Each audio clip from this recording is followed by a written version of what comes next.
여러분, 가계소득이 절벽을 맞았다는 이야기는 이미 작년부터 있어 왔습니다. 그렇지만 코로나19가 한방 때리면서요, 가계소득은요 점점 지금 줄어들고 있어요. 문재인 정부의 소득주도의 성장 정책이 무색할 만큼 말입니다. 소득주도의 성장 정책이라는 게 가계소득을 높여주자는 게 핵심이잖아요. 그래서 가계가 소비를 많이 하면 이게 기업이 일어나지 않겠느냐 하는 게 소득주도의 성장의 핵심인데 그렇지 못하는 거죠. 항공업계 지금 무급휴직을 간 사람이 얼마나 많습니까? 여행업계 무급휴직을 간 사람 생각을 해보세요. 마찬가지로 면세점도 마찬가지고요. 호텔도 마찬가지입니다. 이제는 유통업계까지 그 상황이 번졌어요. 게다가 이게 무급휴직으로 간 사람도 많지만요, 전체 직원들도 주 5일째 근무를 안 해요. 주 3일을 일하든가 주 4일을 일하는 사람이 수두룩합니다. 심지어 대한항공은요, 전 직원 무급휴직을 보낸다는 이야기가 한 번쯤 나왔을 정도예요. 물론 사실 무근이라고 이야기는 했지만 그 정도로 지금 그만두는 사람이 굉장히 많다는 거예요. 병원도 마찬가지입니다. 병원도 지금 병원도 생각보다가 어렵습니다.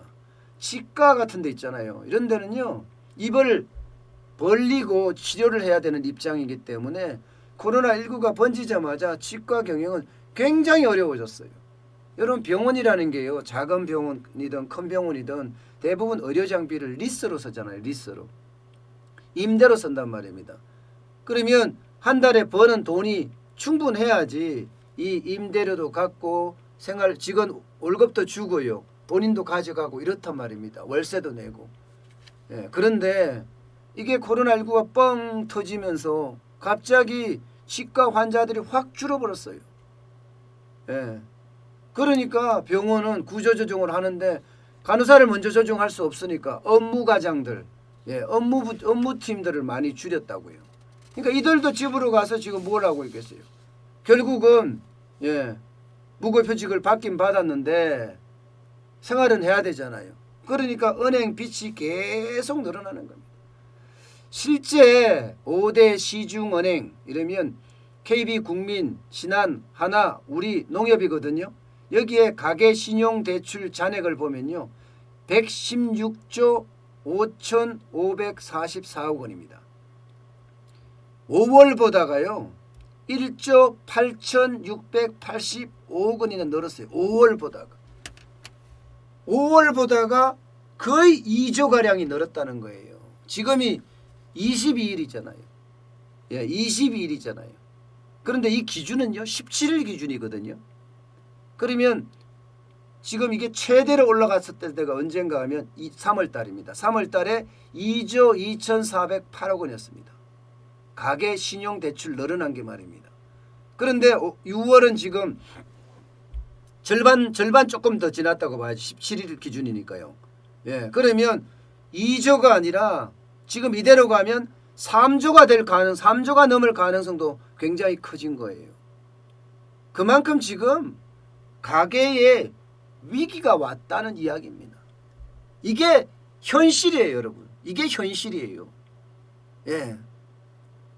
그만큼 지금 심각하다는 이야기예요. 자영업자요? 자영업자도 마찬가지입니다. 개인사업자 대출 이달 17일까지만 하더라도 19조 1999억 원입니다. 19조 1999억 원. 이만큼 불어난 거예요. 작년 같은 기간에 대비하면 7조 7천억 원이 늘어났거든요. 작년엔요. 그럼 이번에 19조 1999억 원이면 얼마예요? 비교가 안 됩니다. 두 배가 넘잖아요.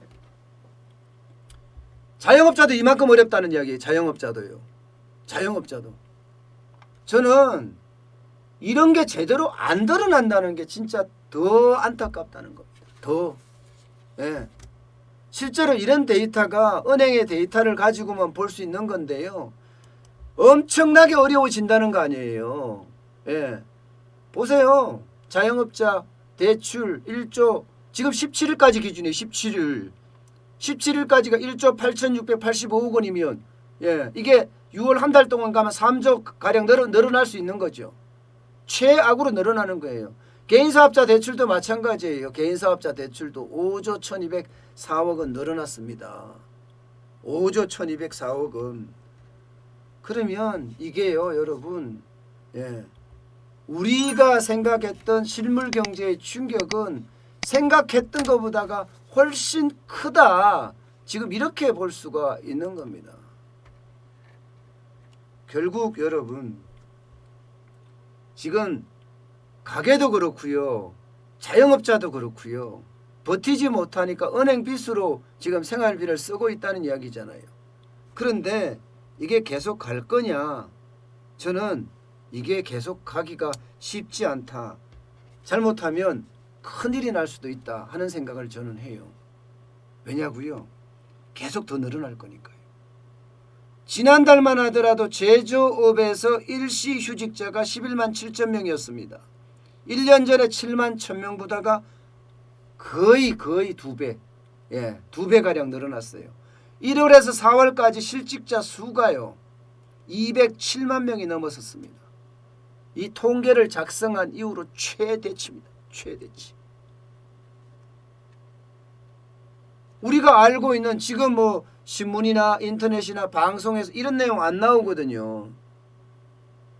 그만큼 지금 우리 실물 경제는 굉장히 어렵다는 건데 이게 안 나오니까 제대로 알려지지 않는다는 거예요. 결국 경제는요, 계속 골마 터진다, 이렇게 지금 봐야 됩니다. 여러분, 제가 생각하는 더 큰 문제는요, 지금 연말까지 가면서 이게 어떻게 될지 진짜 두려운 문제 중에 하나인데요. 국제결제은행에 따르면요, 가계대출 비율이요, GDP 대비한 가계대출 비율, 지난해 4분기 기준으로, 4분기 기준이에요. 코로나19가 오기 전입니다. 4분기 기준에 10월에서 12월까지가 95.5%였습니다. 전분기 대비해서 1.6%포인트 높아졌습니다. 이거요, 최대로 빨리 높아진 거예요. 최대로. 조사 대상국이 43개국이었는데 그중에서 가장 빠른 속도입니다. 가장 빠른 속도.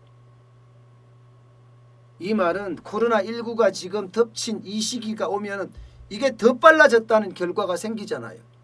이게 더 빨라지면요, 가계발 위기가 올 가능성도 굉장히 커지고요, 자영업자 발 위기도 올 가능성이 굉장히 커진다는 이야기입니다. 여기에 대한 대비책이 있어야 되거든요. 여기에 대한 대비책. 지금 거기에 대한 대비책이 있는지 진짜 묻고 싶어요. 돈을 뿌리는 게 능사가 아닙니다. 그냥 뿌린다고 해서 경제가 좋아지고 소비가 좋아지고 기업이 좋아지려고 생각하면 큰 오산입니다. 대한민국의 돈은요, 제한적이에요. 달러처럼 막 찍어낼 수 있는 돈이 아니라고요. 앵화처럼 막 찍어내도 받아주는 돈이 아닙니다. 유로화도 마찬가지고요. 그러면 제한적인 돈을 가지고 쓰려고 하면 효율적으로 써야 합니다. 다시 말해서 성장 전략이 있게끔 써야 돼요. 그 돈을 썼을 때 지금 당장 효과도 조금 일어날 수 있지만 향후의 효과가 더 크다, 이런 데 돈을 퍼부어야 된단 말입니다. 그런데 퍼붓는다고 생각하면 아무도 거기에 대한 불만 없습니다. 물론 취약계층이나 자영업자나 영세중소기업이 어려웠으니까 여기에 지원하는 것은 어쩌면 당연합니다. 그러면서 추가 소비를 유발하는 거죠. 추가 소비. 지금 긴급재난지원금 같은 경우는요, 추가 소비도 제한적이었고요, 크게 못 늘렸다는 이야기죠. 여기에다가 여러분, 대체 소비만 일어났을 뿐이에요. 그러니까 돈을 오히려 낭비했다, 재정을 낭비했다, 이런 얘기를 들을 가능성이 굉장히 크졌죠. 저는 그래서 돈은 아주 효율적으로 써서 대한민국의 미래가 보장될 수 있는 그런 상황으로 해야 된다고 생각을 해요. 지금처럼 막무가내 퍼주기, 또 대통령 선거가 있기 때문에 또 그런 일이 계속 벌어질 텐데 모르겠어요. 성장 전략 있는 돈 퍼주기는 어쩔 수 없는 경제 위기 상황에서는 대안이지만 무조건적인 표 사기 위해서 그런 퍼주기는 절대 안 된다는 것 아마 여러분도 이제는 잘 알고 계실 겁니다.